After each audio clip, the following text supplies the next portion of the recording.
एक छोटे से गांव में एक बहुत बड़ा तालाब था। रात के समय उस तालाब के पास से गुजरने वाले लोगों को एक अजीब सी आवाज सुनाई देती थी। वह आवाज एक महिला की थी जो रात के समय उस तालाब में से आती थी। एक रात एक युवक उस तालाब के पास से गुजर रहा था।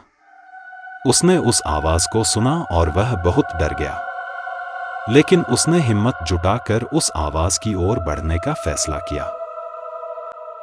उसने देखा कि एक महिला उस तालाब में से निकल रही थी। उसने युवक से कहा, मैं इस तालाब की रूह हूं। मैं यहां पर कई सालों से हूं और मैं इस तालाब की रक्षा करती हूं। महिला ने कहा कि जब इंसान धरती पर गंदगी फैलाता है तो धरती को भी इंसान का बोझ लगने लगता है और प्रलय जैसी आपदाएं होने लगती हैं।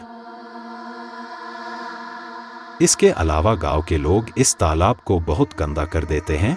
वह इसमें कचरा फैला देते हैं, कपड़े धोते हैं, नहाते हैं। इसलिए मैं अपनी शक्तियों द्वारा उन सब को डरा के रखती हूं ताकि स्वच्छता का माहौल बना रहे।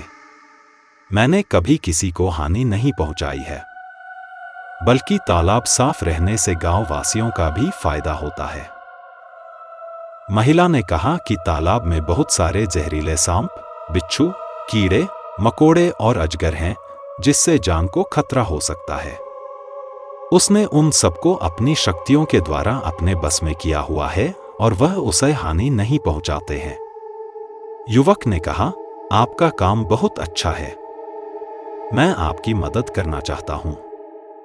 महिला ने कहा, तुम मेरी मदद कर सकते हो, लेकिन तुम्हें बहुत सावधान रहना होगा। इस तालाब में बहुत सारे खतरे हैं और तुम्हें उनसे बचना होगा। युवक ने महिला की बात मानी और उसकी मदद करने लगा।